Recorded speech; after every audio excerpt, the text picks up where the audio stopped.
Voilà, G28, on dit ingénieur Guylain Looking à Télé 50. Ah, Guylain. Merci. Alors, cette fois-ci, on va parler des dossiers F92, les confessions religieuses où les églises sont en alerte générale avec le pasteur Bravo. Bienvenue, pasteur. Merci. Vous portez bien? Dieu nous soutient. Donc, alors, comment se porte RSC? Très bien. Très bien. Oui. Mais il y a Dodo Kamba qui a fait aussi son mouvement.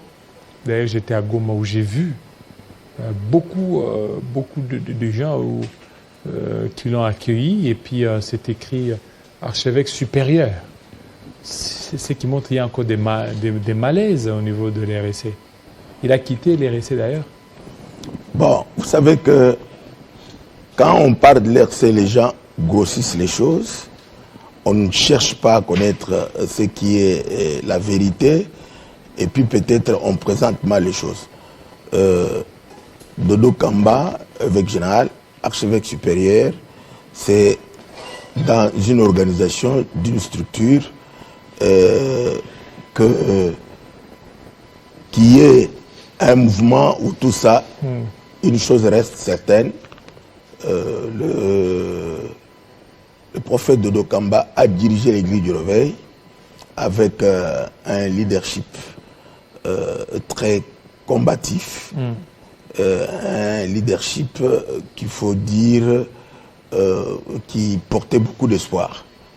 Et je considère que c'est quand nous sommes en train de parler de l'église du Réveil, quelqu'un qui a dirigé pendant un temps, et parce que l'église du Réveil a gagné de points pendant le temps qu'il est aux affaires, il faut capitaliser le bon côté, capitaliser les meilleures choses, au lieu de continuer. Mais il n'est plus avec vous, lui, Dodo Kamba. Il n'est pas avec nous, ça veut dire quoi? Mais il a formé aussi son mouvement. Non, vous savez que l'église du Réveil ne peut être forte, puissante, que dans des organisations qui se définissent convenablement. Ces organisations-là, quand elles sont bien définies et qu'elles peuvent fédérer, encadrer le serviteur de Dieu, moi, j'encourage. J'encourage. Mais vous avez pris acte de son départ de l'RSC? Lui, en tant que président, évêque général et représentant légal, il a présenté une démission auprès de Madame la ministre. Même si, à l'interne, nous avions dit qu'on l'avait mis en examen et qu'on pouvait le changer, mais quand lui-même a pris la décision de démissionner, c'est en tant que responsable. Mais il dit qu'il reste collaborer pour la paix et pour l'avancement de l'œuvre. Alors, évêque Kankenza, Wanambo? Parce que tout à l'heure, là, quelqu'un me disait, mais c'est l'évêque Kankenza qui est devenu président. Non, c'est pas ça. L'évêque Kankenza n'est pas redevenu président, c'est un membre. Il faut dire qu'il est revenu parce qu'il était avec les gens du Haut Conseil. Donc, en tant que quelqu'un qui a dirigé, à un moment donné, il s'est retrouvé dans tout ce que les serviteurs de Dieu se retrouvent pendant qu'ils ne sont plus aux affaires. Il s'est retrouvé avec les gens du Haut Conseil. Et maintenant, il est revenu dans la maison. Il est revenu dans la maison, ce n'est pas lui qui dirige. Il n'est pas aux affaires, mais c'est un homme de Dieu, c'est un grand leader du mouvement charismatique. On ne doit pas l'étouffer ni l'effacer. Parce qu'il ne faut pas tuer vos héros. Il faut reconnaître qu'ils sont là, reconnaître ce qu'ils font, voir si ça peut contribuer à l'unité, à tout ce qu'on doit faire. Alors, le Haut Conseil, où est-ce qu'on en est maintenant? Le Haut Conseil, c'est une histoire peut-être qui n'existe pas, mais ceux qui sont en train de dire que ça existe, ce sont des personnes qui font l'erreur. Pourquoi? Parce que le Haut Conseil, son ambition, ça devait être un organe, comme ils disent, Haut Conseil de l'église du réveil. Ça veut dire un organe de tous ceux qui sont élevés, des leaders qui sont supérieurs dans leur conception, mais qui pouvaient être à la tête de l'église du réveil. De la manière qu'eux, ils ont conçu. Mais vous venez vous trouver une confession religieuse, une institution ecclésiastique, très structurée, très organisée. Et comme vous interprétez mal les choses, vous sollicitez un arrêté. On vous donne un arrêté non confessionnel pour vous dire que vous n'avez pas une définition propre ou une doctrine qui est assurée. Vous n'avez pas présenté les principes qui ont des rapports avec la parole de Dieu, avec tout. Donc, prenez votre personnalité juridique pour travailler. Et ils entrent dans des confusions. Je suis membre de la commission multisectorielle que le ministre a créée. Oui, on va parler. Oui. On va parler de ça, oui. Alors, j'ai suivi quelqu'un qui parlait là-bas. Il parlait sur le représentant légal actuel de l'église du réveil, l'archevêque président Évariste Ejibaya Mapia. Il dit que l'église du réveil l'a débauché. Non, c'est pas vrai. C'est ça. Donc, Ejibaya Mapia est venu du conseil. C'est ce que un membre là-bas a dit, quelqu'un qui était là-bas, il a dit que Ejibaya a été débauché. Non, mais le haut conseil n'a pas existé avant. Ce qui a existé avant, c'est l'église du réveil. C'est tout comme par exemple Jean-Oscar Kijemina. Hein? Il y a 2 semaines passées, la plénière de l'église du réveil pour accompagner Mike Kalambaye s'est tenue chez Jean-Oscar, qui est membre fondateur de l'église du réveil. Est-ce qu'on va nous dire que du moment qu'il est dans le haut conseil, qu'il y ait une plateforme qui en réalité, dans le cadre de l'unité qu'inspire l'archevêque président Ejibaya Mapia, tout le monde est dedans. Tout le monde est revenu dans l'RC parce que nous avons un président qui a un leadership, disons, fédérateur. Vous savez que depuis tout le temps, l'archevêque Ejibaya, lui, a toujours été facilitateur ou médiateur quand il y a des conflits, quand il y a des problèmes. Maintenant, Dieu soit loué, cette fonction lui a été confiée. Donc c'est lui qui est en train de fédérer pour l'unité. Et cette unité-là, je pense qu'il va l'obtenir parce qu'il y a quelques semaines, il a été avec Léopold Mutombo Kalombo, il a été avec Tripogé, il a été avec Général Soni, il a été avec les Espin Mbakadi, il a été avec presque tout le monde, hein, avec qui il a parlé. Ils ont besoin d'un cadre pour se rencontrer afin de formaliser cette unité. Donc les tripogés des Soni, ce sont les frustrés. Hein? Ce sont les gens qui ont été déçus de l'RSC, qui ont quitté l'RSC, disant qu'au niveau de l'RSC, il y a certaines pratiques occultes qui sont faites là. Non, le problème que nous avons, c'est quoi? C'est que on a une disposition facile de jugement. De personnes qui peuvent dire de quelqu'un telle ou telle chose quand on est en train de les combattre, mais après on se retrouve avec lui en train de collaborer.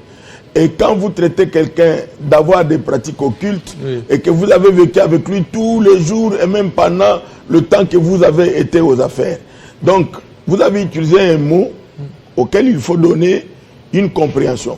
Frustration. Est-ce que c'est ce qui doit arriver avec des hommes de Dieu, de leur rang? Être frustré, pourquoi? Parce que vous ne pouvez pas être dans l'équipe qui doit aller voir le président de la République?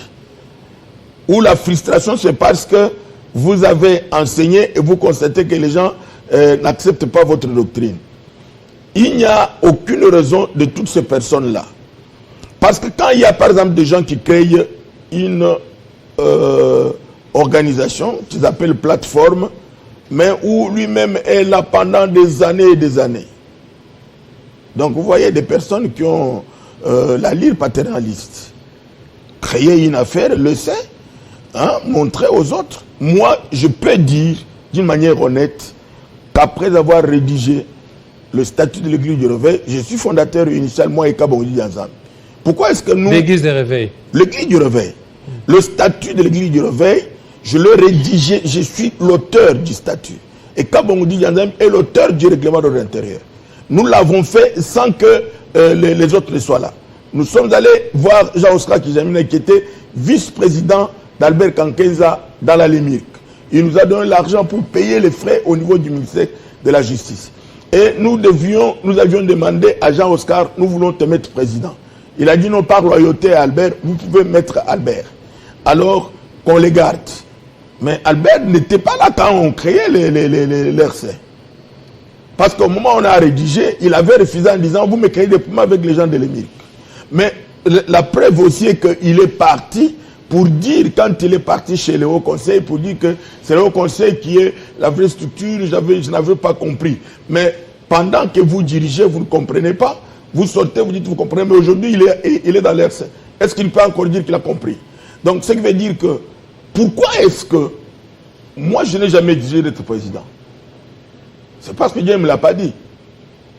Mais au bout du compte, si je prends l'église de Réveil pour diriger, je dirigerai mieux que les autres. Pourquoi? Parce que je connais ce qui doit se faire. Mais parce que vous, autant on vous a vu avec Dodo Kamba, on vous a vu avec... J'ai dit, je suis avec tout le monde qui vient à l'église du Réveil et je suis le gardien du temple. Je garde le texte, j'inspire pour le texte, j'encourage à respecter le texte et avancer tel que nous sommes maintenant avec l'archevêque Jiba. Je suis en train de le soutenir dans son leadership fédérateur. Je tiens à ça. Même avec Paul David. Avec l'évêque général de Dokamba, et je continue de le soutenir. Alors, mais pourquoi vous ne dénoncez pas l'occultisme au sein de l'RC? Moi, je suis un homme spirituel. Je peux bien vous dire que je suis attaché à la révélation. J'ai le renseignement du Saint-Esprit. Je n'ai pas encore vu un occultiste. Vous n'avez pas encore vu? Je n'ai pas encore vu. Des kabbales, des pasteurs kabbalistes. Je dis que toutes les choses qu'on est en train de raconter, parce que ce sont des personnes qui vivent avec nous et nous sommes avec eux. Un occultiste ne peut pas rester à côté de moi. Il ne peut pas demeurer longtemps avec moi. Un occultiste ne peut rien faire pour l'œuvre de Dieu et avoir des résultats. Alors que Sonny Kafuta a dénoncé ça. Non. Je suis en train de dire que... Le pasteur Sonny Kafuta a dénoncé qu'il y a de ces pasteurs occultistes, ces pasteurs qui sont entrés dans des cabales juives, qui amènent des pratiques étrangères. Je sais. Le problème est que tous ces serviteurs de Dieu qui voyagent, ils peuvent aller et ils peuvent être initiés à un rite, hein, à une pratique qui n'est pas chrétienne. Mais quand on se rencontre ou bien quand on commence à vivre, on va dire mais ça c'est pas chrétien, il faut que tu te renonces. Il faut que tu te répandes sur ça. Il y a des gens à qui on a dit non, ce que tu es en train de dire ou ce que tu enseignes, c'est pas biblique, hein, c'est pas chrétien. Et ils se répandent.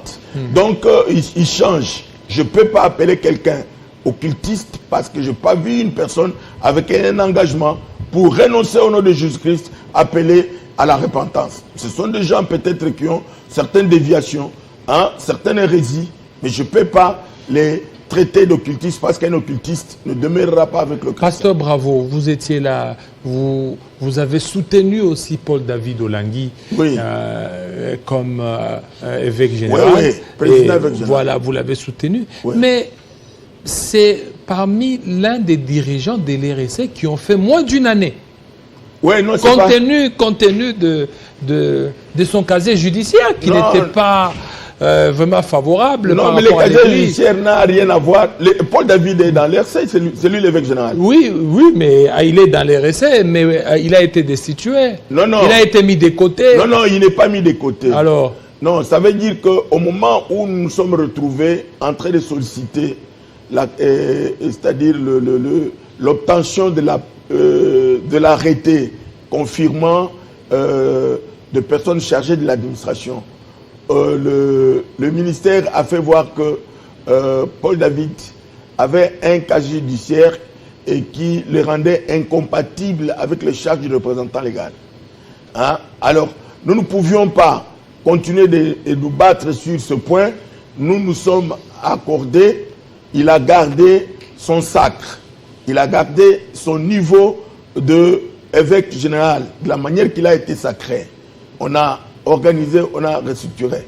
Tout ce qui lui a été enlevé, c'est la qualité de président. Alors comment vous, Église des Réveils, vous n'avez pas tenu compte de tout ça? Donc aujourd'hui, tout le monde peut solliciter puis être président, évêque général, sans tenir compte aussi de son passé, parce que tout ça compte. Donc il a fallu que les païens, bon excusez, je mets entre parenthèses, que les gens qui ne sont pas peut-être de votre obédience, qui ne sont pas de chrétiens, de vous rappeler que non, la personne que vous mettez là, au nom de certains principes, ne mérite pas. Non, ce n'est pas ça. Le problème est que si nous n'avions pas besoin de l'arrêter, hein, Paul David ne quitterait pas.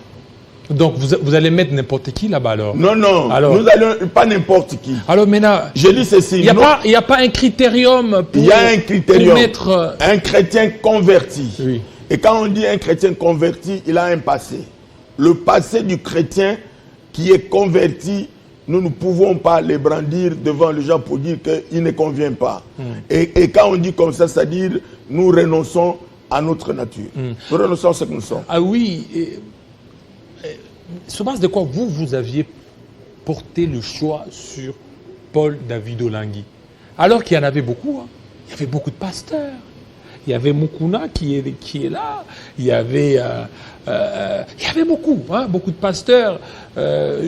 Jusque-là, Kizamina, tout à l'heure, vous avez dit qu'il a été le vice-président, mais on attendait à ce que lui aussi soit là. Mais vous avez porté sur Paul David Olangi. C'était quoi? Les critères, c'était parce qu'il avait une grande église? Non, non. Alors, c'était quoi? Je vais aller avec vous dans une option correcte. Allez-y. Il faut considérer que celui qui était aux affaires, c'est une génération un peu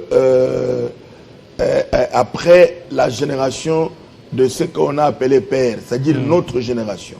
Hein? C'était l'évêque général, le prophète Dodo. Maintenant, quand on doit prendre quelqu'un pour le remplacer, il ne faut pas aller recourir à la vieille génération. Cette manière-là de faire, on ne permet pas à l'Église de connaître une promotion. Il faut maintenir cette génération-là. Donc, à l'étape où on s'est retrouvé, Paul David était déjà aux affaires. Ça, c'est ce que les gens ne savent pas. Il était déjà aux affaires comme vice-président de Général Sony. Il était déjà aux affaires. Et à l'étape où le général Dodo Kamba doit partir quand il a été mis en examen, parce que si il avait accepté de retourner les statuts tels qu'il était, il n'y aurait pas, on ne serait pas séparé de l'évêque général Dodo. On ne se serait pas séparés. Donc lui, il a changé les statuts. Il n'y avait, non, ça dit, ce n'est pas lui parce qu'il a expliqué, c'est des personnes qui étaient avec lui qui ont enlevé la qualité de membres fondateurs. Ils ont enlevé la qualité de membres. Et cette qualité-là, en l'enlevant, c'est comme si ils étaient en train de s'attribuer, de s'approprier l'œuvre et d'exclure les autres. Alors si par exemple, cette disposition-là n'avait pas fait obstacle, il n'y aurait rien qu'on pouvait continuer de poser. Et maintenant, on se retrouve avec quelqu'un, il faut un missionnaire. Le leadership de l'évêque général Dodo était porté sur une certaine élévation. Vous voyez, il était porté un peu sur la diplomatie, hein, avec tous les contacts, et puis c'est un leadership combatif. Il a essayé de redonner un peu un certain respect aux gens, parce que vous voyez avec l'évêque général Dodo, je sais que Ambongo et les autres, c'est-à-dire les catholiques, parce que vous voyez directement quand il vient, il est à la tête des confessions religieuses. Ce qui veut dire que c'est une grâce, c'est une qualité qu'il fallait capitaliser. Que vous n'avez pas beaucoup plus pérennisé. Hein. Donc lui-même aussi, il n'a pas compris qu'il pouvait faire valoir ça, hein, au lieu de s'accrocher à un petit problème de texte qu'il fallait refaire. Alors, ce sont des choses qu'il faut passer. Maintenant, il faut prendre quelqu'un qui est actif, qui doit être en mesure de bouger. Vous voyez, nous autres là, nous commençons à nous fatiguer. Moi, vous savez que j'ai fait les 26 provinces. De tous les responsables que nous avons dans l'église du Réveil, je suis l'unique à avoir fait les 26 provinces. Mais il y a beaucoup de choses qu'il faut faire. C'est quoi d'abord votre rôle au niveau de l'RSC? Maintenant, je suis le président du Conseil des sages. Conseil des sages. Oui. C'est-à-dire tous ceux qui ont dirigé, tous les anciens, c'est ça l'organe qui doit régler les conflits. C'est ça l'organe qui doit donner les avis et considérations. Mais on dit de vous, on dit de l'église des réveils, c'est qu'il y a les nœuds de problème, c'est l'argent. C'est l'argent des politiciens. C'est l'argent qui vous divise. Non, c'est ce que les gens disent. C'est pas vrai. Notre problème, c'est que nous sommes dans une option où nous devons beaucoup apprendre. Hein? Il y a un déficit de formation de nos leaders. C'est-à-dire, nous retrouvons des leaders qui sont charismatiques à eux-mêmes et qui n'ont pas appris la gestion des églises, qui n'ont pas appris la gestion des associations et qui viennent aux affaires. Maintenant, quand ils sont aux affaires, comme peut-être la gloire fait perdre la tête et qu'il y a des choses où il faut avoir la tête sur les épaules pour qu'on ne puisse pas se donner trop d'importance par rapport à ce qui se fait. Donc, ce n'est pas les problèmes d'argent. Il y a un problème d'honneur. Je vous dis ici qu'il y a des personnes qui sont en train de se battre parce qu'ils ont besoin de se présenter devant les chefs de l'État lors de manifestations, se présenter devant les autorités. Même s'il ne sait pas qu'est-ce qu'il faut faire. Mais son souci, c'est quoi? Être vu. Être visible. Être là. Avec les chefs de l'État? Non, avec toutes les autorités. Avec tout ça, c'est-à-dire être là. C'est ça ce qui cache les choses. C'est pourquoi l'archevêque Jiba qui est venu, comme il est de la vieille génération, il vient, il doit chercher maintenant à faire la jonction. C'est pourquoi il a un programme. Le programme, c'est lequel le renforcement des capacités. Commencer à apprendre d'abord à tous ceux qui travaillent. Comment on doit travailler pour pérenniser l'Église, pour que l'Église puisse continuer. Maintenant, mettre tous les serviteurs de Dieu qui viennent dans une formation. Vous savez qu'il y a que l'Église de réveil où on retrouve des pasteurs qui ne peuvent pas justifier une formation quelconque. Hein? Alors, toutes ces choses-là, ce sont des challenges, ce sont des défis à relever. Il y a des choses que l'évêque général, disons l'archevêque président Évariste Jiba est en train de faire. D'autres personnes disent qu'il va lentement. D'autres disent que non, il n'est pas assez bouillant. Mais on n'entre pas brutalement dans. Mais là, les statuts restent toujours tels qu'il est. Les statuts, est-ce que vous l'avez changé, vous l'avez modifié? On a repris l'ancien statut. Vous avez repris l'ancien statut? Oui.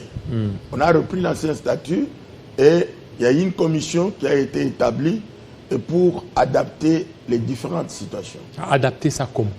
Ça veut dire que, vous voyez, l'église du réveil, quand elle est fondée, nous l'avons fondée comme une institution ecclésiastique, une nouvelle confession religieuse. Nous présentons la confession de foi. Mais chaque leader d'une communauté avait aussi sa doctrine et sa manière de comprendre les choses. Nous nous accordons sur l'unité dans la diversité. Qu'est-ce qui nous unit? Qu'est-ce que nous devons prendre comme considération? Mais on constate qu'avec la liberté accordée par les personnalités juridiques et tout ça, il y a un désordre. C'est pourquoi on doit maintenant encadrer et contrôler le fonctionnement. Et on dit même infliger les sanctions bibliques connues. Maintenant, qui accepte les sanctions? C'est là où nous entrons dans une option maintenant de l'autorité de régulation que le Conseil de ministres, c'est-à-dire le gouvernement de la République, a accordé à l'Église du réveil. Et pour y arriver, il ne faut pas qu'on s'impose. Il faut qu'on puisse parler avec les gens et que vous soyez acceptés. C'est ce qui se passe avec l'archevêque Jiba. Il parle avec tout le monde, il est accepté de tous. Maintenant, on doit aller. Il y a une option d'ici le mois d'août, un sommet qu'on appelle le haut sommet de l'unité de l'Église du réveil. Et dans ce sommet-là, on va parler des différentes crises, de toutes les choses qui sont arrivées. On va présenter maintenant, projeter les perspectives d'avenir pour dire comment est-ce qu'on peut faire pour que nous ne puissions pas nous retrouver comme ça, parce que nous devons être unis. Et cette unité-là permet qu'on puisse avoir une église congolaise qui puisse compétir. Parce qu'on a vu dans vos différentes réunions avec le vice-ministre de la Justice, on a vu voilà, oui. On a vu les conseillers, voilà, on a vu des conseillers, voilà, le conseiller chef de l'État, on a vu le pasteur Mukuna, oui, oui. On a vu, on a même parlé qu'il y avait, Kaleta. Voilà, oui. Kaleta, on a même vu des délégations des autres églises comme l'église de pasteur Marcelo. Oui. Tout ça, c'est quoi? C'est que ces gens-là vous ont rejoint ou... Oui, je vous ai dit que c'est un leadership fédérateur. Il y a des personnes qui sont en train de s'attaquer à l'évêque Jiba, mais c'est quelqu'un, si vraiment Dieu nous aide pour que les gens comprennent. Vous savez, il est de tempérament calme, mais il fait un bon travail. Pourquoi? Parce qu'entrer en contact avec Papa Barouti, parler et tout ça, et Papa Barouti qui le confie, qui dit, nous sommes églises du réveil, encadrer les jeunes hommes ici, Carlos, le fils qui devait rester là-bas, c'était déjà grande chose. Encadrer, est-ce que lui les réveille? Mais ils sont des tabernacles, non? Non, ça veut dire que les églises... Paix à son âme, Papa Barouti. Vous commencez aussi à accepter les autres... Vous savez, c'est là où on n'a pas bien défini les réveils. C'est là où on n'a pas bien défini les réveils. Tout le monde qui est dans une option d'évangélisation charismatique avec miracle, guérison, et entre déjà dans l'option du réveil charismatique. Et Mukuna aussi est revenu, pas Mukuna? Oui, mais Mukuna, c'est lui le doyen de foi. Mais il était d'un mec, non? Il a la Mecque. Oui. La Mecque n'est pas détruite. Il était dans le Haut Conseil. Mais il est un des fondateurs de l'Église du Réveil. Il sait très bien que maintenant, avec ce leadership-là, on peut travailler, il n'y a pas de problème. Voilà. Alors, il n'y a pas de problème. Et Amek reste toujours... membre de l'Église du Réveil. Membre de l'Église du Réveil. Oui. Même le CPC de Jean-Oscar Kizemina. Jean-Oscar Kizemina est fondateur de l'Église du Réveil. Le Haut Conseil, là, c'est aussi l'Église du Réveil. Mais le problème, c'est quoi? Ça veut dire que... Mais le Haut Conseil se dit être supérieur à l'Église du Réveil. C'est ça le problème. Mais ils ne peuvent pas l'être parce que les autres plateformes qui sont, ou les autres regroupements qui sont dans quand vous appelez l'évêque Denis Lessi, s'il vient ici, il vous dit quelque chose de l'Église du Réveil, non? Bon, lui, des églises de réveil réformées, il a aussi ça. C'est pas un problème. La pensée réformée, là, c'est l'envie de faire changer quelque chose. Mais on reste église du réveil. Voilà, merci. On revient à vous. Tout à l'heure, on va parler des F92. C'est ça beaucoup plus notre sujet. Dans quelques minutes seulement, Tamboué, bienvenue. Merci beaucoup Jean-David Kilolo. Bonjour mesdames, messieurs. Place à l'actualité à présent.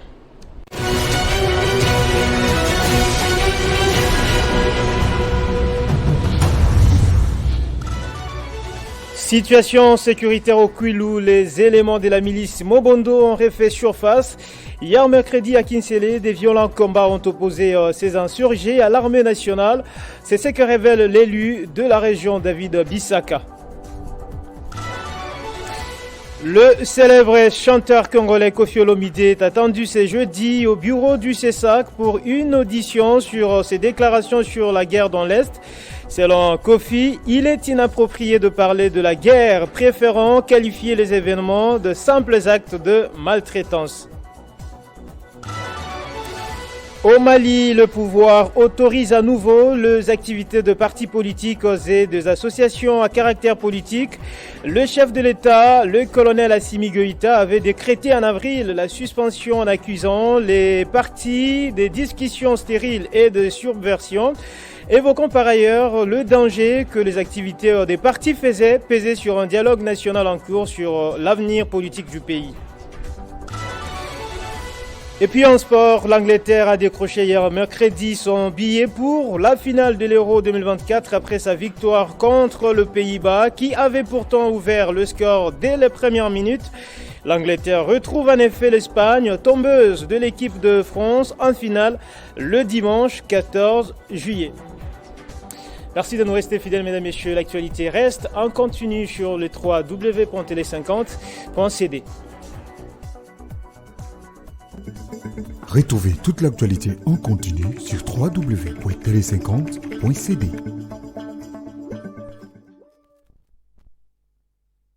Voilà, merci. Merci beaucoup. Nous continuons avec le dossier de F92 cette fois-ci. Où est-ce qu'on en est avec les dossiers F92 ? Toutes les églises seront fermées. Qu'est-ce que l'église des réveils est en train de faire pendant cette période ? Les églises ne vont pas être fermées. C'est une déclaration que son Excellence, Monsieur le ministre d'État, a faite. Cette déclaration, il l'a fait à travers une instruction qu'il a donnée à ses services en analysant cette décision politique. Je l'appelle politique, pourquoi ? Parce que il a supprimé le F92 sans un acte juridique, sans précision. Il a supprimé les F92 pour qu'on ne les donne plus, ou il a supprimé les F92 qui ont été donnés. Donc toutes ces questions-là ont constitué nos débats durant les 3 jours qui viennent de se passer. Première chose, la loi 004 ne connaît pas le F92. Ça, il faut d'abord qu'on puisse... La loi 004 de quelle année ? Celle que nous avons de 2001, qui est en train maintenant d'être utilisée pour, c'est-à-dire les confessions, disons les ASBEL et les établissements d'utilité publique. Cette loi-là ne connaît pas le concept ou le terme F92. Ça, c'est une première disposition qu'il faut concéder au ministre. Mais ce qu'on ne peut pas lui concéder, c'est que le F92 n'est pas un cheveu dans la soupe. C'est une disposition légale qui ressort de l'ordonnance 078. Ça doit être de 13 mars 1978. Cette ordonnance décrète que une direction des archives, une direction générale des archives a été établie en place. Et cette direction générale des archives récupérerait tous les documents qui proviendraient de chaque ministère pour les garder chez eux. Mais maintenant, pour que les documents qui viennent des autres ministères soient gardés aux archives, la direction générale des archives, des archives, c'est-à-dire bibliothèque générale, ils ont établi les folios. C'est ainsi que vous pouvez retrouver les folios 72, le F72, toujours au ministère de la Justice, et qui est à la chancellerie. Il y a les folios, le F98, qui est aux affaires étrangères. Il y a le F97, qui est au ministère de l'Intérieur. Il y a le F92 et qui est à la justice. Qu'est-ce que ça veut dire? Après une période donnée, les archives viennent pour récupérer les documents de trop qui ne doivent pas être détruits. Eux, ils les amènent aux archives. Et quand ils arrivent dans le bâtiment des archives, on trouve un endroit qui s'appelle Folio 92. Donc tous les documents qui viennent de la deuxième direction sont classés là-bas.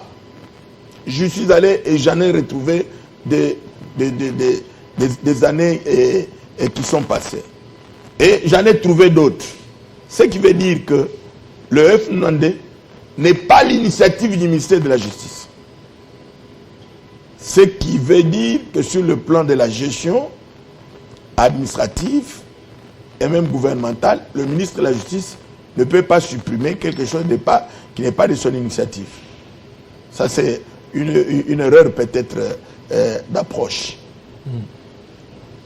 De deux, maintenant, comment est-ce que l'FNONDE a été utilisé?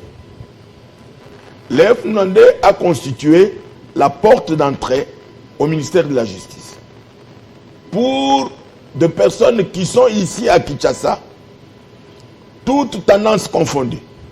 Ce n'est pas seulement la confession religieuse, ce n'est pas seulement les aspects confessionnels. Donc, même quelqu'un qui a ONG, même quelqu'un qui a un établissement d'activité publique, même quelqu'un qui a une association de n'importe quel type, qui a besoin de la personnalité juridique, quand il introduit la requête, on lui remet un accusé de réception. Et cet accusé de réception, dans la facilitation de l'administration, depuis les temps de Luka Menya, en passant par Ntemo, en passant par Georges Foulou et Mutombo, avec les différents ministres qui ont été là, a fait office de autorisation d'abord provisoire pour les associations confessionnelles, a fait office d'acte d'enregistrement et il a fait office d'acte d'accusé de réception. Tous les noms utilisés en désordre et le ministère de la Justice est fautif. Fautif pourquoi? Parce qu'ils n'ont jamais respecté les dispositions légales. Les dispositions légales disent ceci. La requête en obtention de la personnalité juridique est adressée au ministre ayant en charge la justice et cette requête est déposée contre un récépissé. Quand vous regardez, vous fouillez, vous ne trouverez jamais un récépissé qui est remis à tout requérant. C'est déjà un déficit pour les ministères de la Justice. Deuxièmement, quand vous allez dans la loi 004 à l'article 32, on vient préciser que pour les associations confessionnelles, ils adressent leur demande de la personnalité juridique au ministre de la Justice pour enregistrement et autorisation. Mais quand vous vérifiez, vous verrez que le ministre de la Justice n'a jamais donné un document d'autorisation provisoire en attendant la personnalité juridique. Un déficit, une faute dans la charte du ministre. Maintenant, vous arrivez avec les autres, on précise que tout celui qui a d'autres secteurs d'activité doit d'abord obtenir un avis favorable du ministre concerné et il vient vers le ministère de la Justice. Cet avis favorable vaut autorisation provisoire. Et on précise que cette autorisation provisoire, la demande introduite ne fait que 6 mois. Et si, dans les 6 mois, le ministère de la Justice n'a pas donné la personnalité juridique, le ministre est tenu de donner la personnalité juridique sans poser de conditions. Ça, c'est pour les aspects. Pour les établissements d'activité publique, on dit 12 mois. Et le ministre donne. Et même pour les établissements d'activité publique, on va jusqu'à préciser que le détenteur, le requérant, quand il n'a pas obtenu dans les 12 mois, il doit commencer à ester ou à poser des actes comme s'il avait la personnalité juridique. Donc toutes ces questions ont été traitées. Et pour dire que... Et c'est quoi maintenant la solution? Parce que déjà, la solution il y a des églises qui ont plusieurs années, qui fonctionnent avec les F92. Oui, ils sont en règle. Ils sont en règle de fonctionnement. Oui. Parce qu'ils avaient obtenu ce document-là comme enregistrement, comme autorisation. Mais le ministre vient, il dit, il faut qu'il puisse se mettre en ordre. Être en règle et être en ordre, c'est deux choses différentes. En règle parce que ils ont sollicité, c'est-à-dire l'autorisation, ils ont déposé un dossier, mais est-ce que le dossier a été complet? Est-ce que le dossier a été en ordre? Vous êtes pasteur, vous avez peut-être votre F92. Mais le F92 a été pris il y a quelque temps dans la logique d'une loi. La loi n'est jamais faite pour régler des situations passées. C'est pour l'avenir. Ça veut dire qu'il n'y a pas d'effet rétroactif du F92. C'est ça ce que j'ai dit, que le communiqué a été mal fait. Pourquoi? Parce qu'on n'a pas dit ceux qui ont obtenu le F92 jusqu'à ce jour. Ils doivent se mettre en ordre avec la loi. Ça veut dire quoi? Il y a d'abord la requête et les dossiers en 2 exemplaires, la déclaration des membres effectifs, la déclaration des membres chargés de l'administration, la déclaration de ressources, et puis le frais qu'il faut payer, présenter une doctrine favorable et suffisamment élaborée, présenter l'enseignement, confirmer avec tout ce qu'il y a et déposer au ministère de la Justice. Donc ce sont ces choses-là que vous qui avez le F92, vous avez 6 mois. Vous avez 6 mois pour que vous puissiez compléter tout ce qui a manqué. Mais si votre dossier a été complet, ce qui veut dire que vous devez le ressortir, vous vous présentez là-bas. Si vous avez votre note de perception qui prouve que vous aviez payé l'argent. C'est combien là-bas? En fait, c'est 547 $ pour l'identification et 127 ou 25 $ pour l'enquête de viabilité. Dans la disposition du ministre, il a besoin qu'on ne trouve pas des individus qui sont à eux-mêmes. Il dit, moi j'ai ma personnalité juridique, personne ne me touche. Hein? Quelqu'un qui passe à la télévision en train de juger les gens, et quand on veut l'appeler, il dit non, non, je suis libre de le faire. Non, le ministre a besoin d'abord de mettre de l'ordre. Il met comment il veut que les gens soient regroupés. C'est ça. Donc aujourd'hui, si vous allez individuellement demander les F92, ça vous sera difficile. On va vous les donner, mais il y a des conditions. Hein? La première chose, vous devez prouver que vous êtes une association confessionnelle et qui réunissait les critères. Quels sont les critères? Vous devez montrer que vous avez des actions humanitaires. Les écoles, les centres médicaux, les centres de formation. Hein? Vous avez les actions agro-pastorales. Parce que quand on vous donne la personnalité juridique, c'est pour que vous puissiez aider l'État. Ça, c'est un. De deux, vous les faites pour combien de personnes? 2, 3, 4. Hein? C'est cela ce qui exige. Parce que même quand on vous a donné la personnalité juridique, il faut que vous puissiez être dans une certaine autorité de régulation. Pour que quand vous faites le désordre, le gouvernement n'ayant pas la possibilité de vous reprocher pour votre exercice de culte, il faut qu'il puisse appeler votre regroupement, c'est-à-dire votre confession, pour dire, mais votre homme, qu'est-ce qu'il est en train de faire? Hein? Parler avec lui, ou que vous-même, quand vous constatez que c'est quelqu'un qui est têtu, que vous puissiez écrire au ministre pour demander au ministre de retirer la personnalité juridique. Donc, la loi 004 n'a que 6 articles qui concernent les associations confessionnelles. Dans la loi 004, nulle part on a parlé des églises. Nulle part on a parlé d'assemblée, on a parlé des ministères. Donc il y a une grande confusion, il y a une grande obligation maintenant de reviser cette loi. Dans la loi 004, vous verrez qu'on a donné beaucoup d'avantages, par exemple aux ONG et aux établissements d'utilité publique. Et tout le monde qui est confession religieuse, quel que soit tout ce que vous êtes en train de faire, l'État ne vous donne rien, ne dit rien, il ne peut rien faire. Oui, mais parce que vous ne donnez rien. Les ONG, les autres, quand même, ils peuvent donner, mais vous ne donnez rien. Non, ce n'est pas vrai. C'est que nous donnons l'encadrement du peuple, de la population, pour les amener à une bonne éthique, pour les amener à obéir aux autorités, sensibiliser. Nous sommes des partenaires sociaux de l'État. Ce n'est pas qu'on ne donne rien. Parce que le président sortant, hein, Joseph Kabila, avait signé une ordonnance pour résoudre cette question. Alors maintenant, ça sera comment pour le moment? Qu'est-ce que maintenant l'Église... Parce qu'il y a des fiches qui sont signées. Qu'est-ce que maintenant ça sera? Non, les fiches qui sont signées à quel niveau? Chez nous. Mais ça dit que...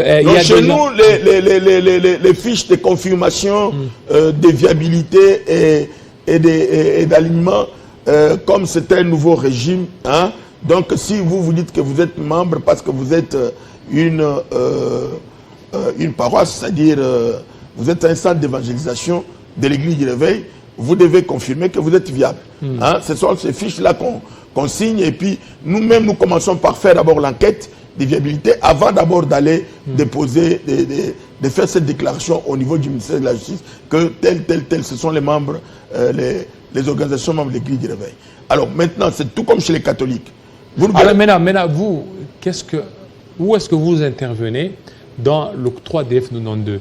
Est-ce que les gens viennent s'affilier à vous ou vous facilitez pour leur donner les F92 ou plutôt, pas les F92, la personnalité juridique?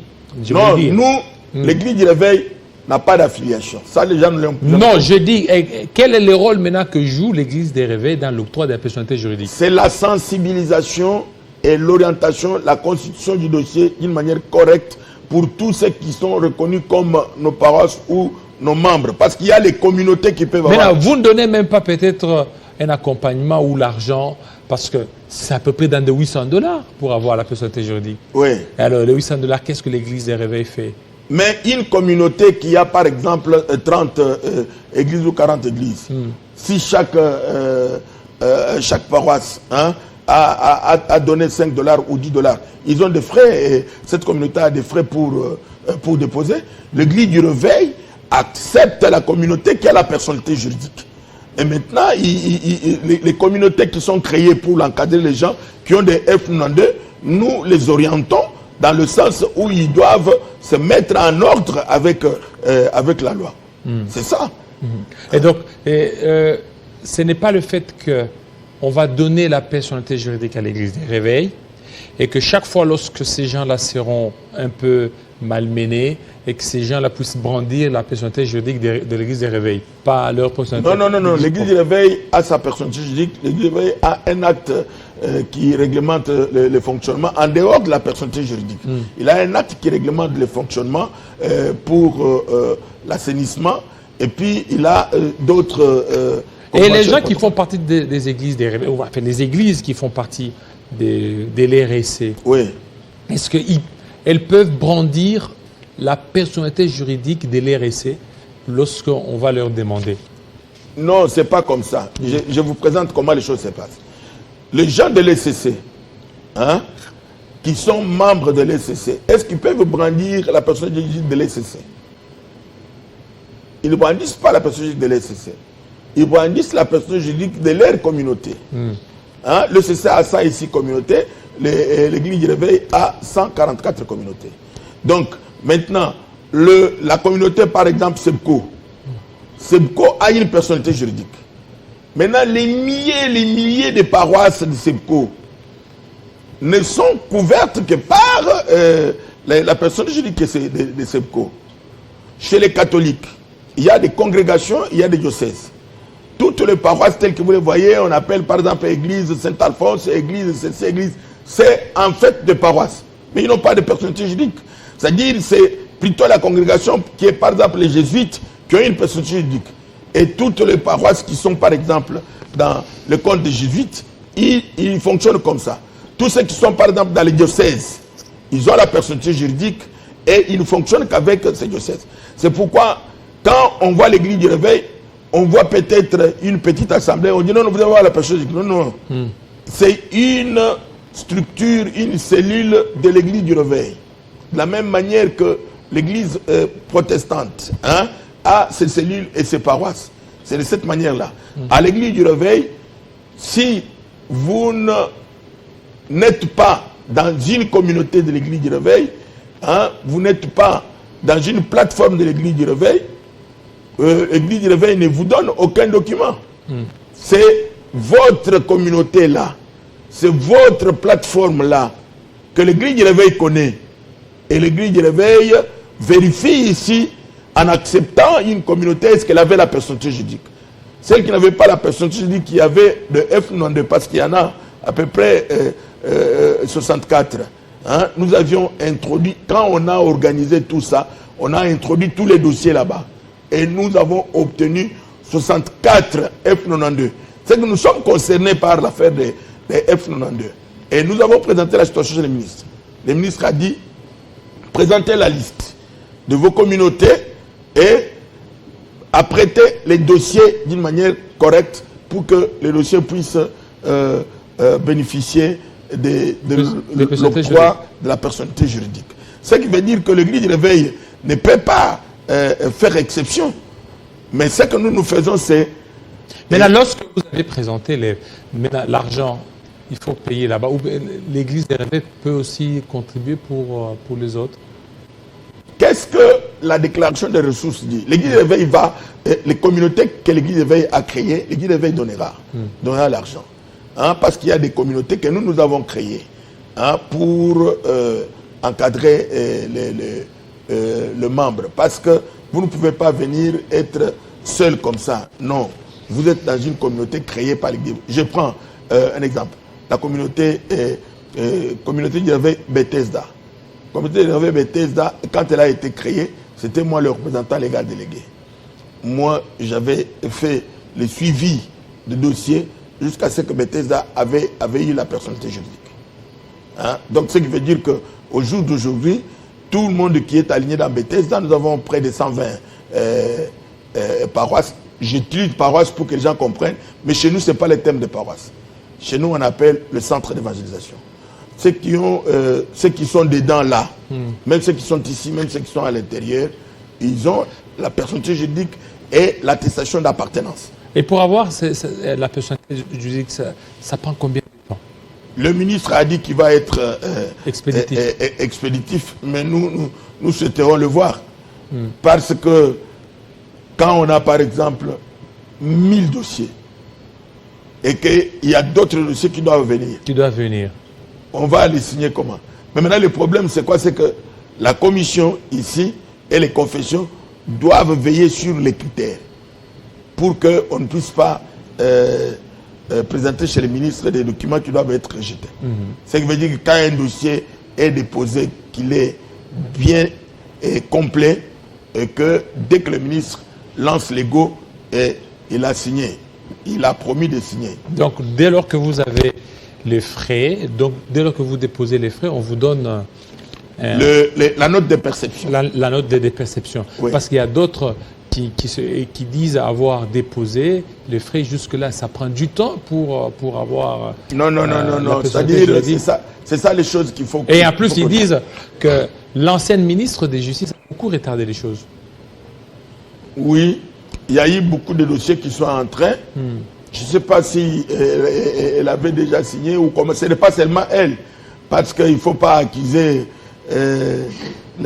Parce qu'on a reçu beaucoup de passeurs qui se disent jusque-là, ils continuent à attendre leur personnalité. Non, il ne faut pas seulement l'accuser elle. Nous avons donné les dossiers.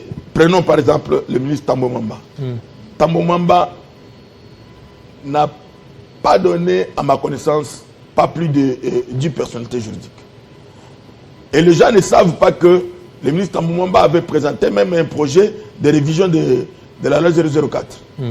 En mettant des conditions qui ne pourraient pas permettre aux gens d'avoir la personnalité aux églises ou aux associations confessionnelles de fonctionner.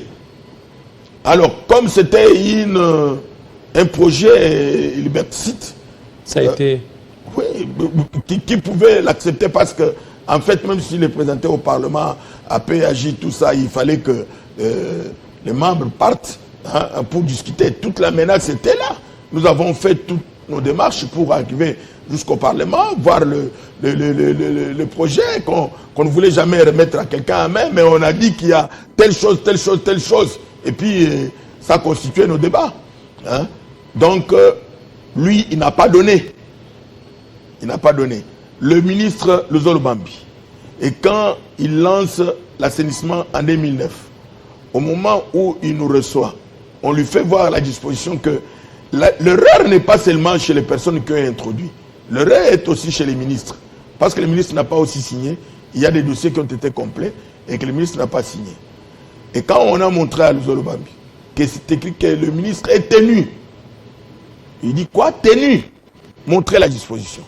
Quand il a lu que c'était le ministre est tenu, il m'a dit d'une manière ouverte, allez-y, amenez-moi tous les F92, les dossiers qui sont complets, je vais signer les arrêter. Et j'en avais demandé à tout le monde des églises qui sont dans les provinces. Mais dès lors que... Et il avait signé près de 300 personnes. Alors, dès lors que vous avez déjà les F92, oui. Pourquoi ne pas vous donner directement la personnalité juridique Non, on vérifie. Votre F92 là, si il a un dossier complet, ce qui veut dire que votre personnalité ne va pas traîner. C'est question seulement de vous présenter au ministère de la Justice, au service approprié. On va vérifier le pièce du dossier. Si le dossier est complet, on vous demande de payer les frais qu'il faut pour le dépôt et l'enregistrement. Et quand vous avez payé ces frais-là, le dossier est positionné déjà pour les ministres. D'accord. Donc, ceux qui ont des F92 avec des dossiers complets peuvent certainement aller dans ce sens-là. Oui. Voilà. Merci beaucoup. Alors, je pense vous êtes édifié. Ayez d'abord les F92. Si vous n'en avez pas, là, c'est autre chose. Si vous avez, première chose. Si vous avez les F92, là, l'Église pourra faire quelque chose. Non, si vous n'en avez pas, vous pouvez aussi préparer votre dossier complet avec des données. Je pouvais vous remettre c'est-à-dire les conditions. Vous pourrez peut-être l'afficher. Je ne sais pas si votre télévision pourra permettre que vous le fassiez. Mais quand les gens voient ça, ils constituent leur dossier conformément à ces conditions. Est-ce qu'il y a d'autres personnes qui ont les F92 sans remplir les dossiers? Oui. Il y a des personnes qui ont obtenu le F92. Le F92 seulement peut-être avec les noms. Peut-être sans même un statut. D'autres peut-être avec un statut, mais non notarié. Donc, il y en a beaucoup comme ça. Ok. Ouais. D'accord. Merci beaucoup. Donc, et ça sera aussi fait. Alors, pour terminer, on voit beaucoup plus être agité par rapport à la CNI, Commission électorale nationale indépendante. D'ici là, le président actuel est fait mandat. Est-ce que vous vous organisez aussi pour ça? Parce que c'est vous c'est vous, RSC, qui êtes à la tête des églises de confession religieuse. Oui. Les problèmes d'organisation pour avoir le président de la CENI, c'est un problème de tout le monde. Un problème de toutes les tendances. Et il faut avoir vraiment une personne qui peut réunir les critères. Moi, je suis un expert électoral. Et la question, je la traite à tout moment. On l'a traité avec d'autres experts, d'autres personnes, pour faire l'analyse de tout ce qui sont passés et de quelle manière les choses sont passées. Vous savez que quand on arrive à cette étape-là, il y a toujours deux confessions qui montent sur leur...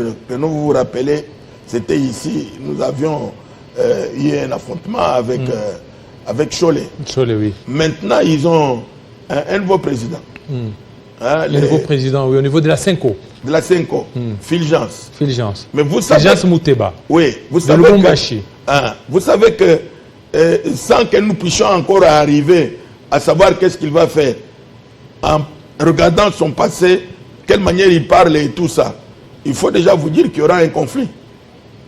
Mais en fait, Cinco, c'est ça. Cinco, ils ont c'est-à-dire que pour être président de la Cinco, ça dépend. Il faut... C'est des choses comme ça qui peuvent faire rappeler le Dokamba. Parce que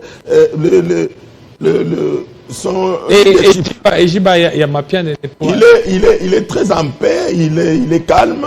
Je dis que ce sont des choses comme ça. Quand on a, par exemple, un homme... Fulgence, comme lui. Fulgence qui est taquin, peut-être injurieux, et de la manière qu'il est là-bas, avec l'archevêque Jiba, qui est très discipliné, il est rigoureux, mais je dis que un homme comme ça rappelle directement les combats de Dodo Kamba. Hein, c'est qu'il a eu, parce que même ça à l'intérieur, les gens n'avaient pas compris, mais cet affrontement-là avait rappelé que l'église du réveil avait quelqu'un de musclé, parce que quand vous nous posez la question, ça veut dire que nous nous préparons à tout. Pourquoi? Maintenant, là, vous savez que Imam Mouss, qui était le président de la CIME, est mort. C'est lui qui est décédé. Oui, il est décédé. Ce qui veut dire qu'il y a un challenge encore. Hein, un défi pour avoir le président de la CIME. Parce que c'est la CIME qui fait l'intermédiation électorale. Et des cas comme ça, la CIME a un grand rôle à jouer. Donc, tous ces problèmes-là, ce sont des préoccupations. Hein, et quand on attaque les églises, qu'est-ce qu'il faut faire? Commencer à s'occuper des élections ou bien chercher d'abord à régler le problème des églises. Okay. Mais je vous rassure que l'archevêque Jiba a posé, je crois aujourd'hui il a eu une réunion. Hein, il a eu une réunion où il a appelé son exécutif pour qu'il puisse être au travail, qu'il ne soit pas distrait. Hein, qu'il ne soit pas distrait. Et pour surtout les sommets de l'unité qui doivent avoir lieu au mois d'août, c'est cela ce qui permettra de montrer la force de l'Église du Réveil. La force de l'Église du Réveil. Merci beaucoup. Merci à vous, pasteur. Bravo, surtout de votre passage, pour nous éclairer. Parce que ça, c'est un élément très important. Ceux qui ont des F92 peuvent certainement demander la personnalité juridique. Oui. La personnalité juridique, c'est pour ceux qui ont les F92. Et ceux qui n'en ont pas peuvent maintenant constituer. Ils introduisent leur dossier. Et ils accompagnent. Maintenant, ceux qui ont les F92, ils vont toujours payer les $800 là. Vous devez avoir la preuve. Hein? Vous avez eu les F92 comment? Oui. Parce que les F92 qui étaient considérés comme un acte d'accusé de réception, de dépôt et d'enregistrement. Ce qui veut dire qu'il y avait des frais qui étaient payés. Oui. Mais maintenant, vous avez donné des frais peut-être dans les poches des gens. Hein? Ce qui veut dire que vous pouvez déjà considérer que votre dossier, les F92, c'est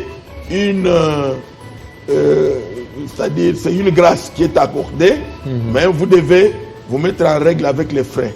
Les frais, ça va. Merci. Merci beaucoup, Pasteur Bravo. Merci à vous, fidèles téléspectateurs.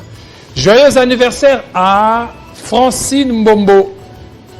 Francine Mbombo, une fille très gentille, très calme, notre maquilleuse à la maison. De très bonnes choses à vous, Francine Mbombo. Mamouane, de très bonnes choses à vous. Passe une excellente journée. Aujourd'hui, des très très bonnes choses à toi, Mbombo Francine. Ça n'est fini, fidèles téléspectateurs. Retrouvez-moi à 18h pour la grande édition de Kinshasa Direct. Là, nous allons parler de beaucoup de choses. Et déjà, à 13h, 14h, 15h, la grande édition, je pense des Koubabouran de Chiguerguer Kabouya. Restez branchés sur Télé 50. À très bientôt.